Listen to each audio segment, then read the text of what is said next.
नमस्कार, कलाम अकेडमी के digital platform पर एक बार फिर से आप सभी का बहुत बहुत स्वागत, अभिनंदन, आदाब, आभार, इस्तकबाल, खैर मकदम है। मैं हूं विवेक, एक बेहद महत्वपूर्ण कक्षा लेकर आप लोगों के बीच में हाजिर हूं और इस विशेष कक्षा में हम चर्चा करने जा रहे हैं विकास के विभिन्न आयामों की। और विकास के विभिन्न आयामों की जब हम चर्चा कर रहे हैं तो उस प्रक्रिया में जो सबसे पहला आयाम हम पढ़ते हैं वो होता है शारीरिक विकास। शारीरिक विकास यानी कि फिजिकल डेवलपमेंट, कि हमारे शरीर के अंगों का विकास कैसे होता है, ये इसके अंतर्गत आता है। शारीरिक विकास में वैसे हम यही पढ़ते हैं कि एक इतने महीने में हड्डियां इतनी विकसित हो जाती हैं, मांसपेशियां इतनी विकसित हो जाती हैं, मगर वास्तविकता यह है कि इससे जुड़े हुए जो प्रश्न हैं वो इतने गूढ़ कभी नहीं पूछे हैं। आज तक रीट ने हमसे बहुत साधारण प्रश्न पूछे हैं शारीरिक विकास के, और एक क्वेश्चन तो बहुत सरल पूछा गया है, उस क्वेश्चन को भी हम डिस्कस करेंगे। शारीरिक विकास जिसको कहते हैं फिजिकल डेवलपमेंट। फिजिकल डेवलपमेंट, शारीरिक विकास, फिजिकल डेवलपमेंट, इसको हम यहां पर डिस्कस करने जा रहे हैं। तो आइए सबसे पहले बात करते हैं कि शारीरिक विकास के अंतर्गत सम्मिलित क्या क्या होते हैं।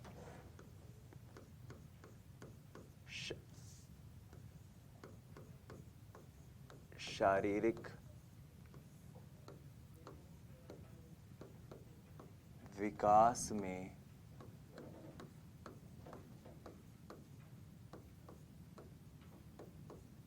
सम्मिलित होते हैं।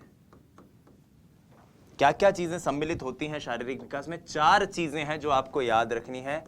पहली है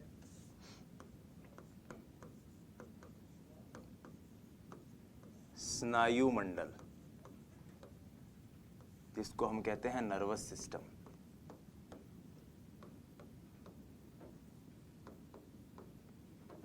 दूसरी जो चीज है इसमें जो सम्मिलित होती है वो होती है मांसपेशियां।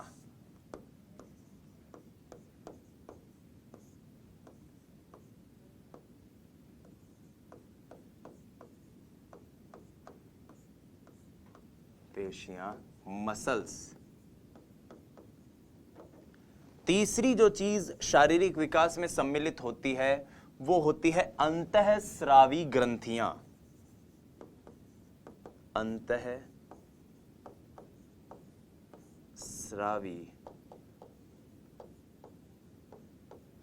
ग्रंथियां, जिसको कहते हैं एंडोक्राइन ग्लैंड्स।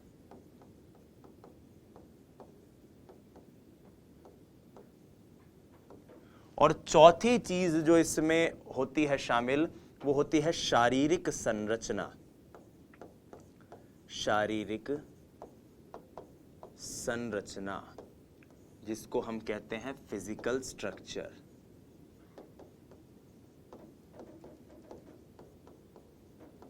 शारीरिक विकास से एक बार सीधे सीधे प्रश्न आया था, और वो सीधे सीधे प्रश्न जो रीट में आया था वो इसी कॉन्सेप्ट से पूछा गया था।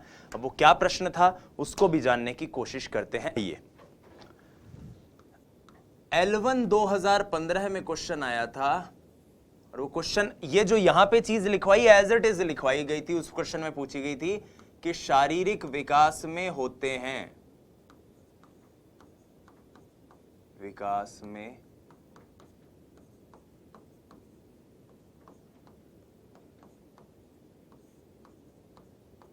सम्मिलित है।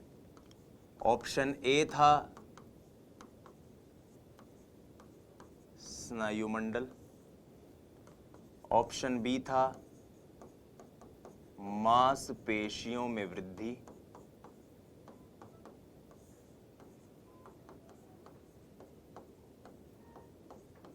ऑप्शन सी था अंतःस्रावी ग्रंथियां, एंडोक्राइन ग्लैंड्स,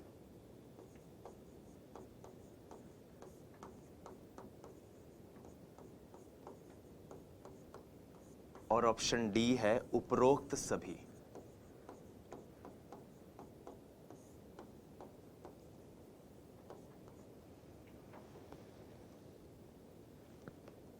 उपरोक्त सभी, इस क्वेश्चन का आंसर है ऑप्शन डी, उपरोक्त सभी।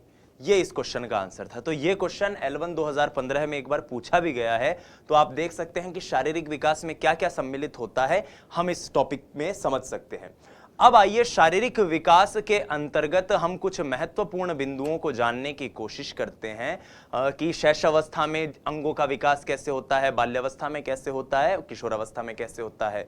अध्ययन के दृष्टिकोण में सुगम्यता रहे इसलिए मैं यहां पर शैशवावस्था, बाल्यावस्था और किशोरावस्था ले रहा हूं। यानी शैशवावस्था को अब मैं मान रहा हूं 5 वर्ष 6 वर्ष के आसपास। ठीक है,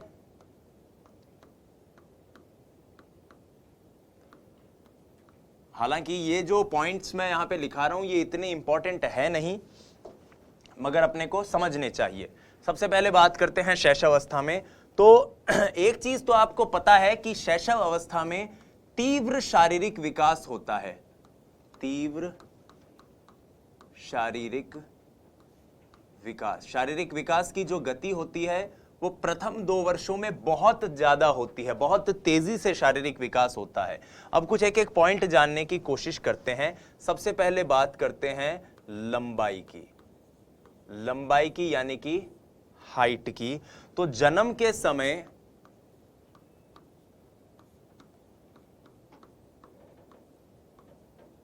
लगभग 20 इंच लंबाई होती है। जन्म के समय कितनी लंबाई होती है? 20 इंच के आसपास लंबाई होती है। और एक चीज और याद रखिएगा कि जो बालक होते हैं, बॉयज जो होते हैं, वो बालिकाओं से करीब आधे इंच लंबे होते हैं। तो बालक ग्रेटर देन बालिका, ऐसे याद रख लीजिए ताकि आपको चीजें याद रहें। बालिकाएं और कितना? 1/2 इंच। बालक बालिकाओं से करीब आधे इंच लंबे होते हैं। उसके बाद आते हैं भार की बात करते हैं कि जन्म के समय बालक का भार कितना होता है। तो जन्म के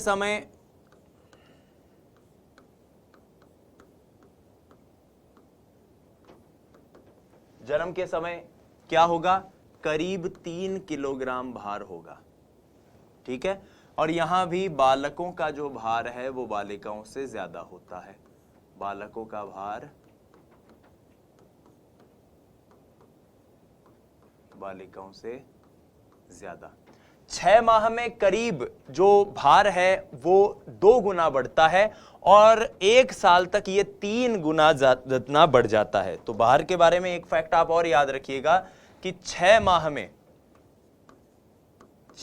में भार में 2 टाइम्स वृद्धि होती है, 2 गुना, और 1 वर्ष तक आते आते भार 3 गुना हो जाता है। यानी कि वो जो 3 किलो का बच्चा था वो 1 साल तक आते आते 9-10 किलो का हो जाता है। ठीक है, ये पॉइंट आपको क्लियर रहेगा। भार के बाद आते हैं, लंबाई की बात कर ली, भार की बात कर ली, अब बात करते हैं मांसपेशियों की।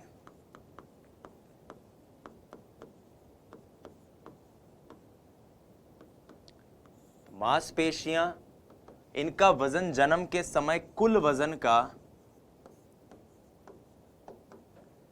लगभग 23% होता है। यानी कुल वजन जो बच्चे का होगा उसका लगभग 23% वजन जो है वो मांसपेशियों का होगा। फिर बात करते हैं हड्डियों की।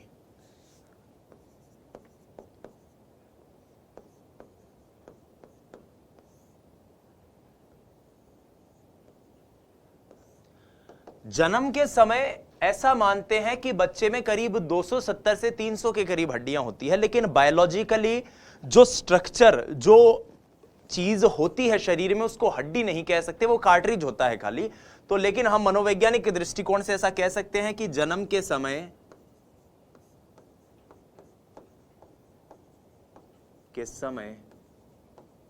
270 हड्डियां होती हैं। हड्डियां होती हैं और धीरे धीरे ये एक दूसरे से जुड़कर, इनमें बहुत सारी जो चीजें हैं इनमें एक दूसरे से जुड़कर ये 206 एंड में जो व्यक्ति में होती है उनमें ये निर्मित होती है। लेकिन आपको यहां पर एक शब्द याद रखना है और वो शब्द है अस्थिकरण। अस्थिकरण। आप कहेंगे अस्थिकरण क्या होता है? अस्थिकरण यानी कि ऑसिफिकेशन। अस्थिकरण से अभिप्राय है साथियों हमारी हड्डियों का मजबूत होना, कि हम खनिज, फास्फोरस, लवण आदि जब शरीर के अंदर जाते हैं तो वो हमारी हड्डियों को मजबूत बनाते हैं, और यही हड्डियों के मजबूत होने की प्रक्रिया क्या कहलाती है? अस्थिकरण कहलाती है। हड्डियों के मजबूत होने की प्रक्रिया, हड्डियों के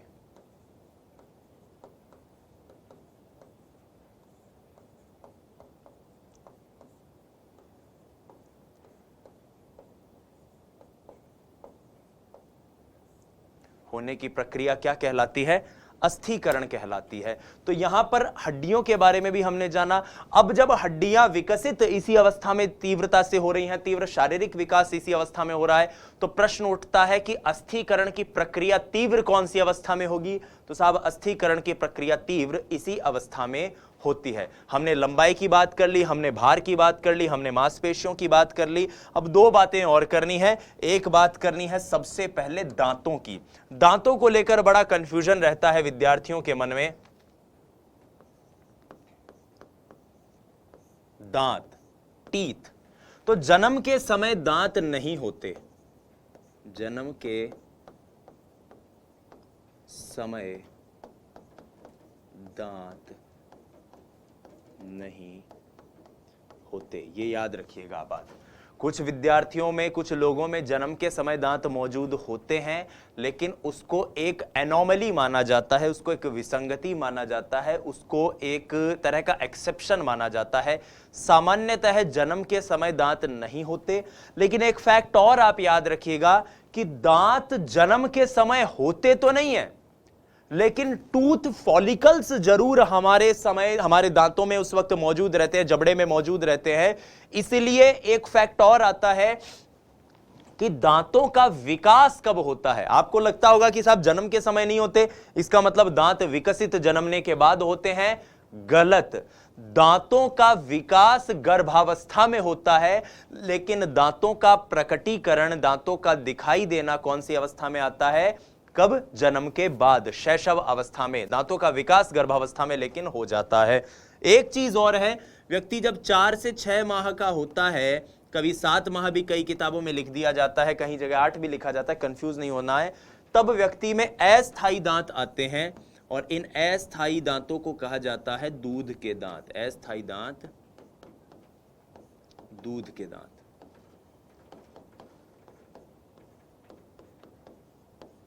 ठीक है, ये बाद में जब कुछ साल बाद ये गिर जाते हैं बच्चे के, वो एक अलग चीज है। लेकिन 4-6 माह में बच्चे के अस्थायी दांत, दूध के दांत आने शुरू हो जाते हैं। तो लंबाई, भार, मांसपेशियां, हड्डियां, दांत। अंतिम एक पॉइंट बचता है शारीरिक विकास का। आपको याद हो तो मैंने आकार में परिवर्तन, अनुपात में परिवर्तन जैसी बात जब कही थी, कब कही थी? जब हमने विकास के सिद्धांत पढ़े थे, तब मैंने अनुपात के परिवर्तन को समझाया था एक एग्जाम्पल से। वो एग्जाम्पल अब यहां पर बता रहा हूं, और वो है सिर व मस्तिष्क। सिर व मस्तिष्क। आपको याद है मैंने उस वक्त क्या बात बताई थी आपको? मैंने उस वक्त यह कहा था कि जन्म के समय जो सिर की लंबाई होती है वो व्यक्ति की कुल लंबाई का 1/4 होती है। यानी हमारा जो सिर है वो बहुत बड़ा होता है, 1/4 होता है उस वक्त। ठीक है, तो सिर की लंबाई कुल लंबाई की 1/4। सिर की लंबाई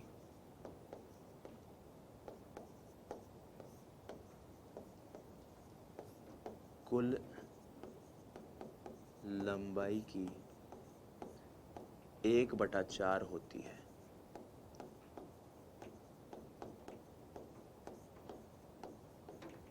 ठीक है, कुल लंबाई की 1/4 होती है। मस्तिष्क का जन्म के समय भार जो होता है, मस्तिष्क का जो भार होता है विद्यार्थियों, मस्तिष्क का भार होता है 350 ग्राम। मस्तिष्क का भार 350 ग्राम होता है जब व्यक्ति जन्म लेता है। तो एक चीज और याद रखिएगा, 6 बरस तक आते आते व्यक्ति के मस्तिष्क का 95% विकास हो जाता है, और एक सामान्य व्यक्ति का 6 वर्ष का जब वो होता है तब मस्तिष्क का भार होता है करीब 1250 ग्राम। कितना? 1 किलो 250 ग्राम, और एक वयस्क मस्तिष्क का, जो मेरा है, आपका है, एडल्ट जो मस्तिष्क है, उनका जो भार होता है वो होता है करीब 1400 ग्राम। इसलिए कहा जाता है कि 95% विकास मस्तिष्क का शैशव अवस्था में हो जाता है। तो 95% डेवलपमेंट जो होता है मस्तिष्क का मतलब मस्तिष्क की शक्तियों का नहीं, मस्तिष्क का आंगिक विकास, फिजिकल डेवलपमेंट कब हो जाता है? शैशव अवस्था में।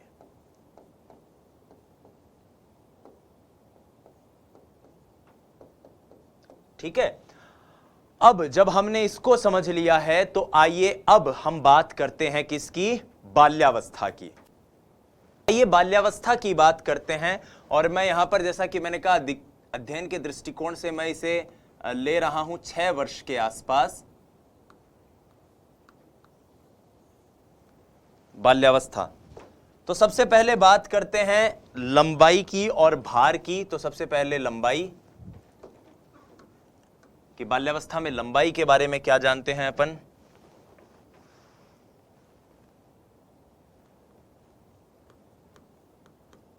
लंबाई प्रतिवर्ष 2 से 3 इंच की वृद्धि होती है। इंच की वृद्धि, नंबर 1। अब बाल्यावस्था में बाजी पलटती है, बालिकाओं की लंबाई ज्यादा होती है बालकों से। बालिका ग्रेटर देन बालक। बात करें अगर भार की, तो भार जो है बालक का, भार में वृद्धि होती है। ठीक है, यहां भी बालिका का भार बालक से ज्यादा होता है। फिर बात करते हैं हड्डियों की।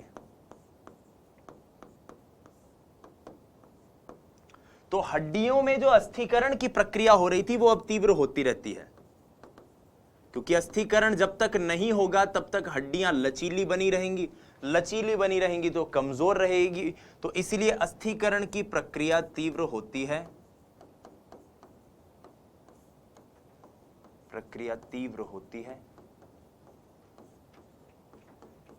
ठीक है, और इसके परिणाम स्वरूप लचीलापन जो है वो कम होता रहता है। लचीलापन कम होता जाता है, लचीलापन कम होता जाता है। अगर मैं मांसपेशियों की बात करूं,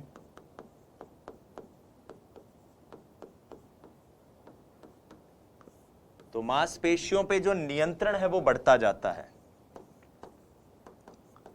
नियंत्रण में वृद्धि होती है। दांतों की अगर बात करें,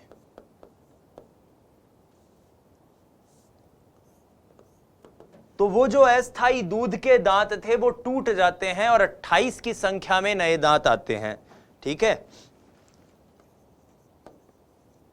दूध के दांत टूट जाते हैं। कुल दांत मनुष्य में 32 होते हैं, 28 अभी इसी अवस्था में आ जाते हैं। ठीक है, 28 स्थायी दांत आते हैं।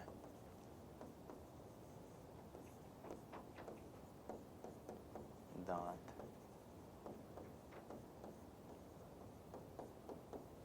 आते हैं। ठीक है, दूध के दांत टूट जाते हैं, उनके जगह पर 28 स्थायी दांत आ जाते हैं। ये आप याद रखिएगा। सिर व मस्तिष्क की अगर बात करें,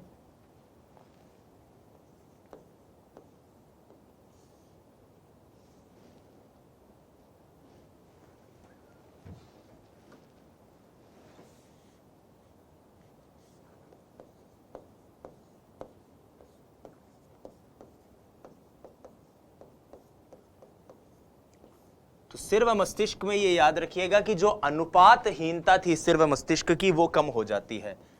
तो लिखिए अनुपातहीनता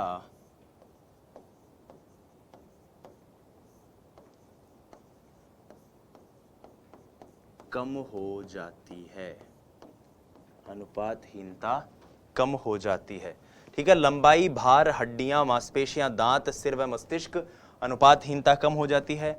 कुछ अन्य फैक्ट भी हैं जो आपको याद रखने होंगे, कुछ अन्य फैक्ट भी हैं जो आपको याद रखने होंगे। जैसे जैसे बच्चा बड़ा होता जाता है वैसे वैसे उसका दिल भी स्ट्रांग होता जाता है। एक बच्चा जब शैशव अवस्था में होता है, इसी अवस्था में जब हमने बात की थी, तो उसका दिल, खासतौर पर जब वो जन्म लेता है उस दौर में, उसका दिल 1 मिनट में 140 बार धड़कता है, बीट्स। अब आप सोचो, सामान्यतः हम 1 मिनट में 72 बार दिल को धड़का देते हैं, और एक बच्चा जो है उसका हृदय जो है वो 140 बार धड़क रहा है। इसका मतलब जस्ट डबल, आज एक वयस्क का दिल जैसे धड़कता है उसका जस्ट डबल धड़कता है। तो इस तरह की चीजें भी कम होती जाती हैं। आप जानते हैं शैशवावस्था में जो कामांग होते हैं वो परिपक्व नहीं होते, तो कामांग भी अब 10-12 साल तक आते आते परिपक्व होने लग जाएंगे। तो कामांगों की परिपक्वता आएगी, प्यूबर्टी स्ट्राइक होनी इस अवस्था के एंड में शुरू हो जाती है। खास तौर पर बालिकाओं के जो गुप्तांग होते हैं, कामांग होते हैं, यौवनांग होते हैं, वो ज्यादा तीव्रता से बढ़ते हैं बजाय बालकों के। ठीक है, तो ये कुछ चीजें हैं जो हमने बाल्यावस्था के बारे में जानने की कोशिश करी। अंत में बात करते हैं किशोरावस्था की। किशोरावस्था में कुछ इतना इंपॉर्टेंट हमें रीट के दृष्टिकोण से जानना नहीं है, आपको मैंने पहले बता ही दिया है। किशोरावस्था,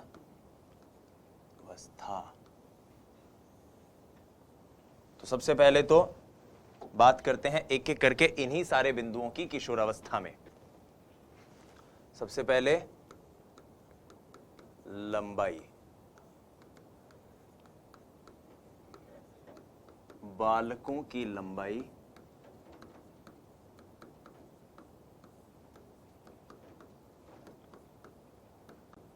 बालिकाओं से अधिक हो जाती है,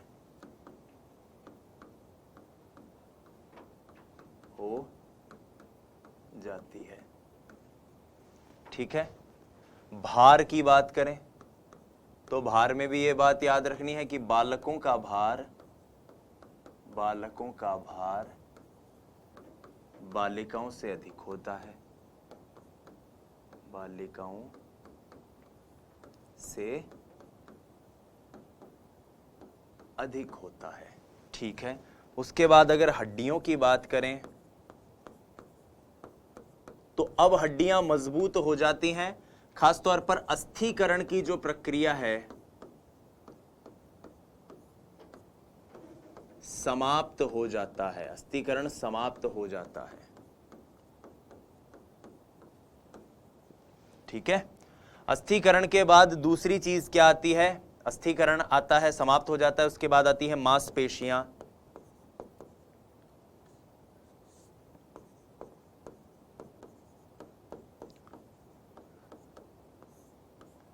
मांसपेशियों में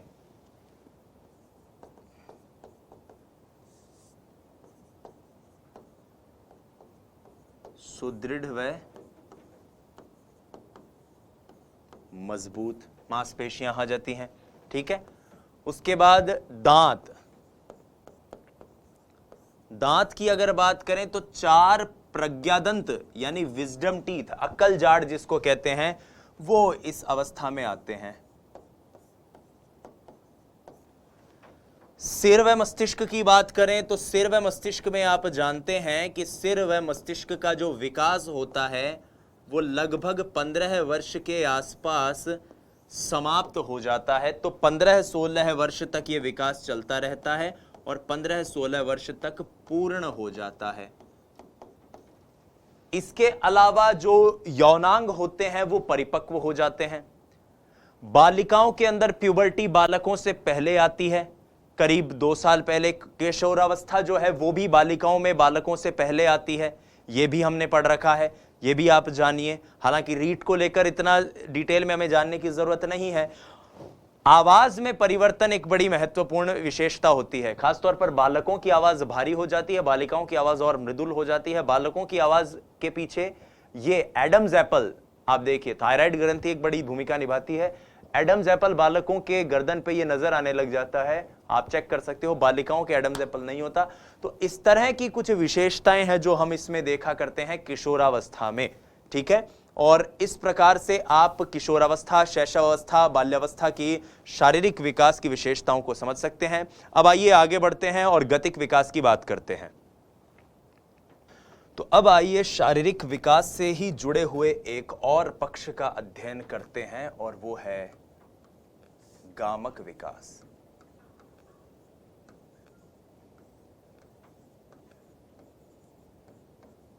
गामक विकास, जिसको मोटर डेवलपमेंट कहा जाता है।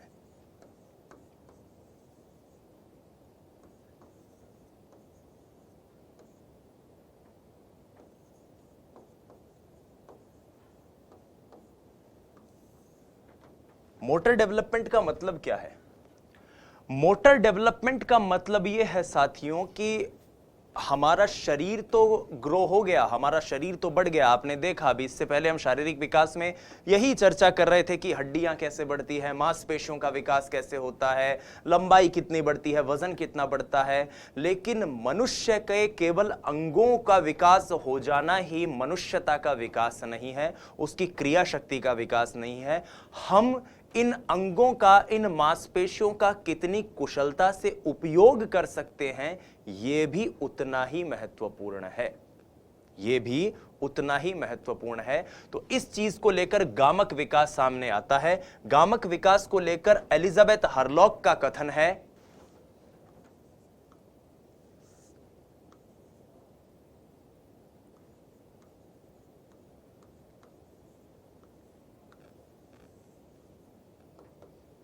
मांसपेशियों की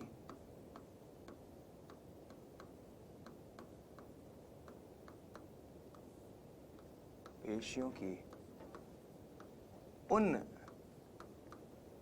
गतिविधियों का नियंत्रण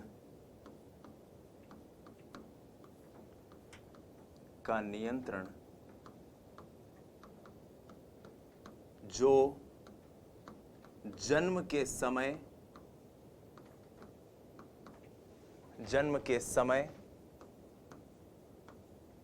और जन्म के पश्चात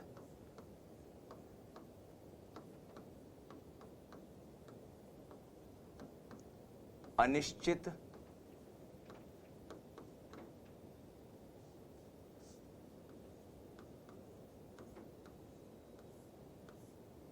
और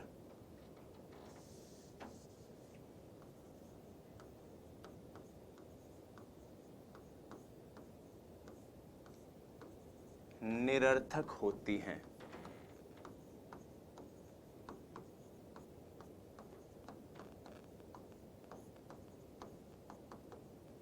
हम जो भी काम कर रहे हैं, मैं आपको आज पढ़ाते समय इस मार्कर का कैसे उपयोग कर रहा हूं, बात करते समय मेरी गर्दन जो है मेरी बात को सपोर्ट कर रही है, मेरे हाथ मेरे बातचीत का सहयोग कर रहे हैं और उसके समर्थन में अपनी भूमिका या भंगिमाओं के जरिए मैं आपको चीजें समझा रहा हूं। ये सभी चीजें, ये सभी क्रियाकलाप जिस एक विकास के आयाम के अंतर्गत आते हैं वो है गामक विकास। इसी गामक विकास को लेकर क्रो एंड क्रो का कथन है,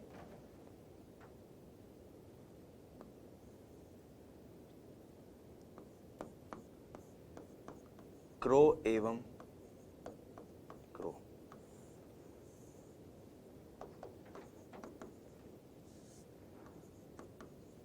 स्नायुमंडल व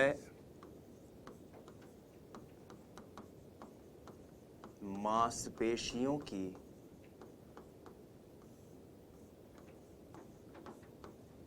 क्रियाओं के समीकरण द्वारा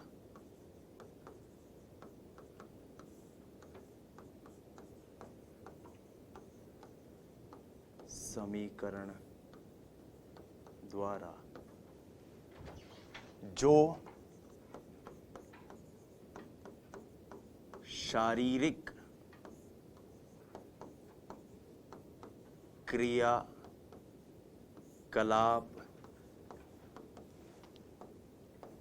संभव है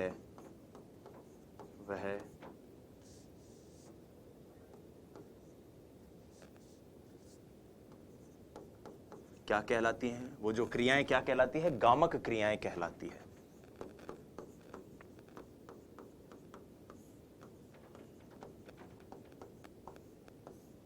भाई सिंपल सी बात है, हमारा स्नायुमंडल, हमारा नर्वस सिस्टम, उसकी मदद से, मांसपेशियों की मदद से हम जो भी शारीरिक गतिविधि कर रहे हैं, वो शारीरिक गतिविधि क्या कहलाती है? गामक गतिविधि कहलाती है। और उसी गतिविधि का विकास होना क्या कहलाता है? गामक विकास कहलाता है।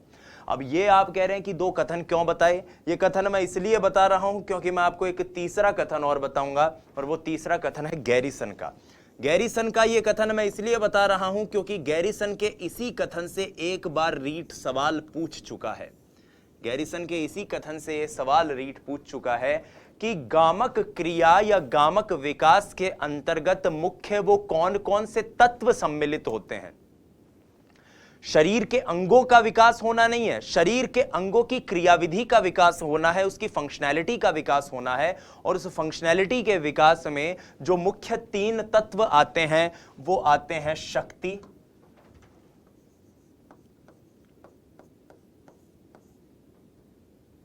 दूसरा है गति, और तीसरा है अंग समन्वय।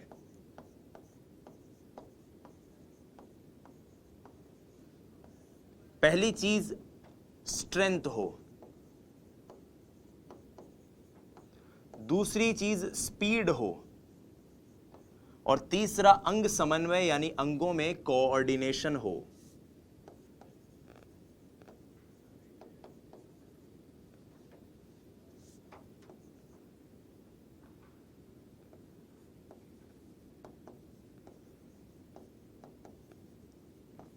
ये आपको ध्यान रखना है, शक्ति, गति और अंग समन्वय। अब इसको लेकर एक बार रीट ने क्वेश्चन पूछा था, और क्वेश्चन में यही था कि गामक विकास में क्या क्या सम्मिलित होता है, शक्ति, गति, अंग समन्वय, इसी की बात थी।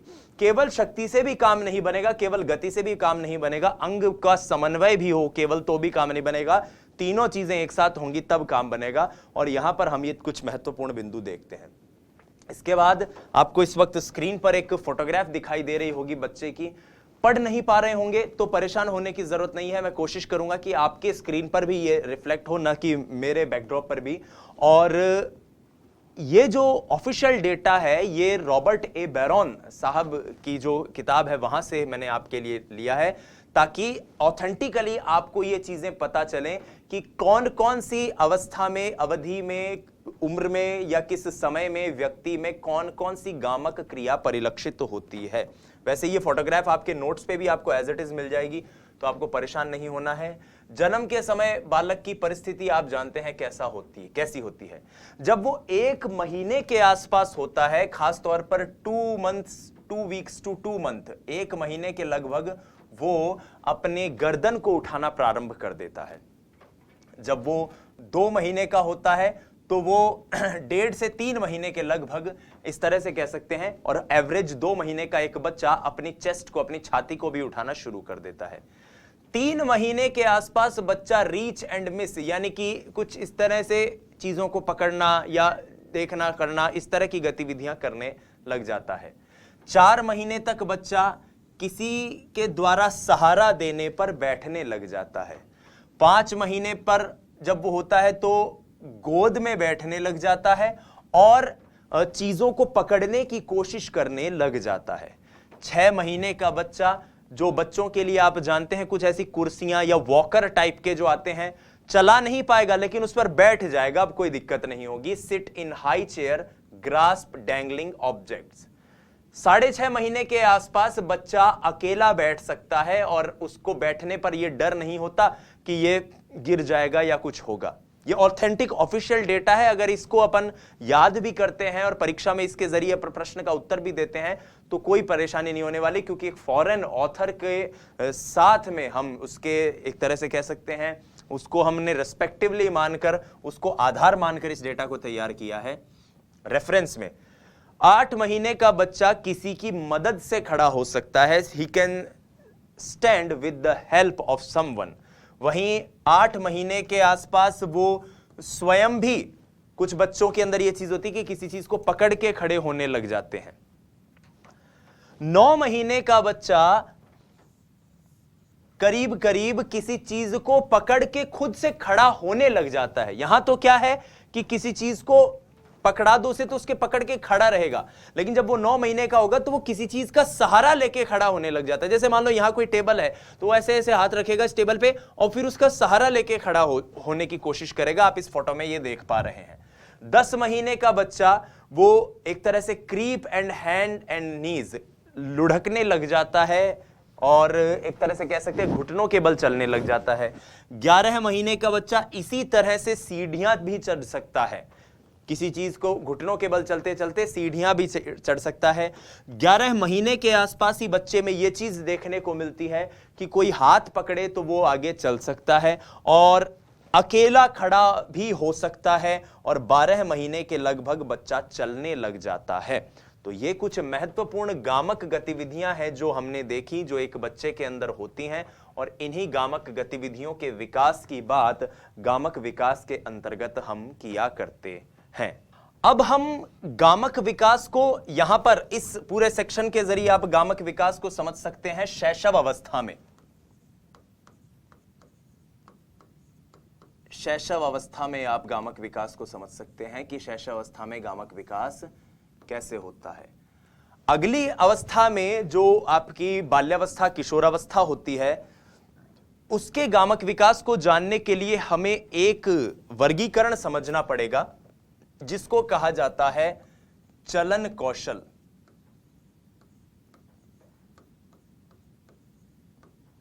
चलन कौशल, चलन कौशल का मतलब मोटर स्किल्स, मोटर स्किल्स। व्यक्ति में जो गामक कौशल पाया जाता है उसके अंतर्गत उसमें 2 प्रकार के चलन कौशल देखने को मिलते हैं और अब हम उन्हीं दोनों प्रकार के चलन कौशलों को समझने की चेष्टा करेंगे। सबसे पहले हम बात करेंगे सूक्ष्म चलन कौशल की और फिर हम बात करेंगे स्थूल चलन कौशल की। इस कॉन्सेप्ट से एक बार रीट ने क्वेश्चन पूछा भी हुआ है और बहुत ही इंपॉर्टेंट क्वेश्चन है। और ये मान लीजिए गामक विकास में आप ये भले ही याद रखें या ना रखें कि बच्चा कितने उम्र तक सीढ़ियां चढ़ने लग जाता है, कितनी अवस्था तक वो चलने बैठने लग जाता है, लेकिन अगर आपको चलन कौशल अच्छे से याद हो गए तो आप बहुत सरलता से गामक विकास के प्रश्नों का उत्तर दे सकते हैं। तो सबसे पहले आता है यहां पे सूक्ष्म चलन कौशल और दूसरा आता है आपका स्थूल चलन कौशल। सूक्ष्म चलन कौशल का मतलब क्या होता है? सूक्ष्म गत्यात्मक कौशल या चलन कौशल, गत्यात्मक कौशल भी इसे कहते हैं।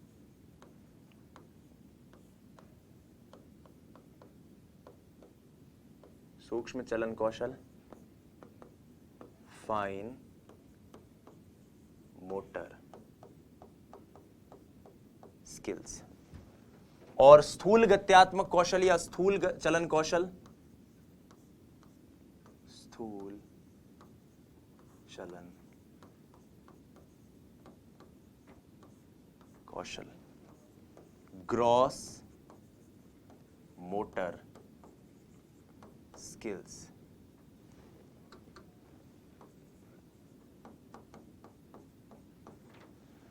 ग्रॉस मोटर स्किल्स और फाइन मोटर स्किल्स। अब ये gross motor skills, fine motor skill क्या होती है, ध्यान से सुनो।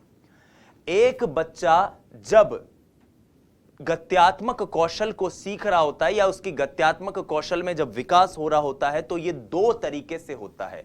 उसके ये गत्यात्मक कौशल 2 प्रकार से विकसित होते हैं, एक तो सूक्ष्म, एक स्थूल। इतनी सी बात याद रह जाएगी। अब सूक्ष्म को समझते हैं। जब भी हम कोई ऐसी गतिविधि करें जिसमें हमारी छोटी और सूक्ष्म मांसपेशियों का उपयोग हो रहा हो तो उसको क्या कहेंगे हम?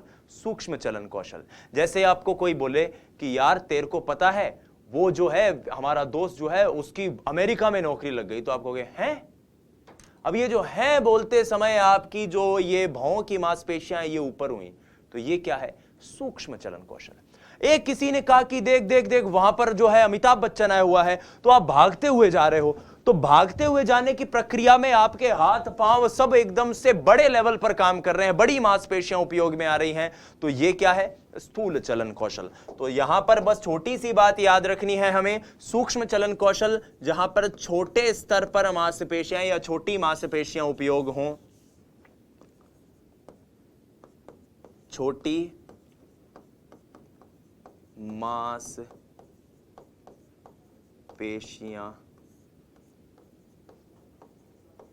उपयोग हो, छोटी मांसपेशियां उपयोग हो।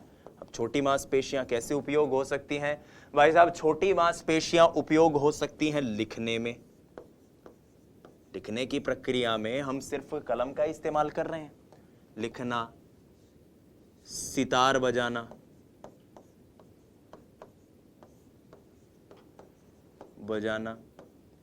स्वेटर बुनना,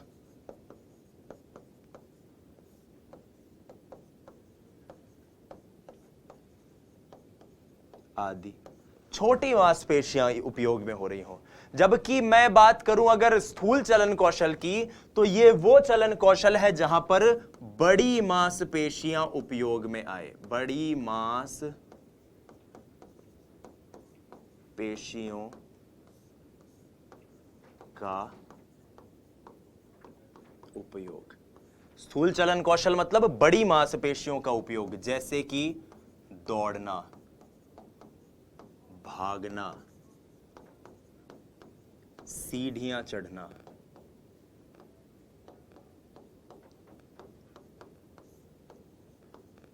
रीट एक बार क्वेश्चन पूछ चुका है, निम्न में से कौन सा सूक्ष्म चलन कौशल है, निम्न में से कौन सा स्थूल चलन कौशल है?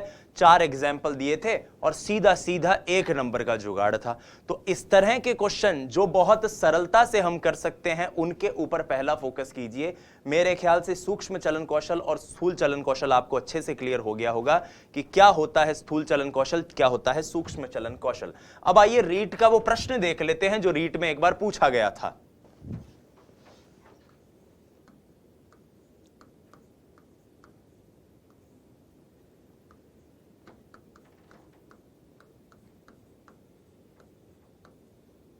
सूक्ष्म चलन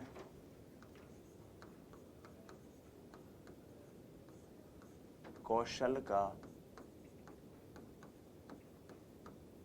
उदाहरण है। सूक्ष्म चलन कौशल का उदाहरण क्या है? ऑप्शन क्या थे? ऑप्शन में ए ऑप्शन था चढ़ना, बी था दौड़ना, ये L2 2017 में आया हुआ है क्वेश्चन। सी ऑप्शन था शायद भागना था, नहीं कूदना था, दौड़ना और भागना तो एक ही हो गया, कूदना, और डी ऑप्शन था लिखना। ये L2 के अंदर आया हुआ क्वेश्चन है। अब आप बताओ कितना सरल सा क्वेश्चन है। सूक्ष्म चलन जहां पर छोटे स्तर पर मांसपेशियां, अब जब मैं लिख रहा हूं तो मेरी केवल उंगलियों की मांसपेशियां उपयोग में आएगी, और जब मैं दौड़ूंगा तो पैरों की सारी मांसपेशियां उपयोग में आ रही हैं। तो इसका उत्तर क्या है? लिखना। यह क्वेश्चन आया हुआ है 2017 में। एक चीज आप यहां पर याद रखिएगा नोट लगा के, कि कई कार्य ऐसे होते हैं जहां पर सूक्ष्म चलन कौशल और स्थूल चलन कौशल एक साथ प्रयोग में आते हैं। सामान्यतः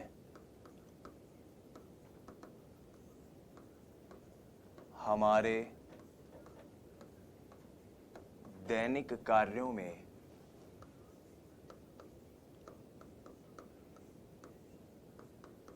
सूक्ष्म चलन व स्थूल चलन कौशल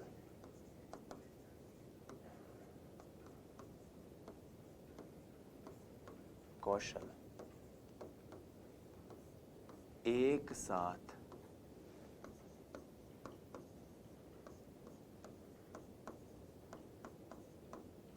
प्रयोग में आते हैं। जैसे मान लो आप क्रिकेट खेल रहे हो, तो क्रिकेट खेल रहे हो तो आप अगर बैटिंग कर रहे हो, अब बैटिंग करते समय आपके हाथ और पांव तो उदाहरण है स्थूल चलन कौशल का, लेकिन आपकी आंखें उस वक्त उस बॉल को देखकर आंखों की मांसपेशियां जिस तरह से काम कर रही हैं, ये किस चीज का उदाहरण है? ये उदाहरण है सूक्ष्म चलन कौशल का। तो प्रायः ये दोनों काम एक साथ होते हैं और इस प्रश्न का उत्तर जो ये L2 2017 में आया हुआ था, इस प्रश्न का उत्तर है लिखना। तो इस प्रकार के क्वेश्चन जो हैं वो आपसे पूछे जा सकते हैं, आपको उनके लिए तैयार रहना है। आइए अब एक बार देख लेते हैं आज के इस लेक्चर में हमने क्या क्या समझने की कोशिश करी। हमने बात करी थी शारीरिक विकास की। सबसे पहले तो शारीरिक विकास में 4 चीजें होती है: स्नायु मंडल, मांसपेशियां, अंतःस्रावी ग्रंथि और शारीरिक संरचना। उसके बाद हमने शैशवावस्था के शारीरिक विकास के कुछ बिंदुओं को देखा, हमने बाल्यावस्था के कुछ बिंदुओं को देखा, हमने किशोरावस्था के कुछ बिंदुओं को देखा। फिर हमने गामक विकास को समझने की कोशिश करी, जिसमें हमने Hurlock, Crow and Crow and Garrison के कथन को जाना।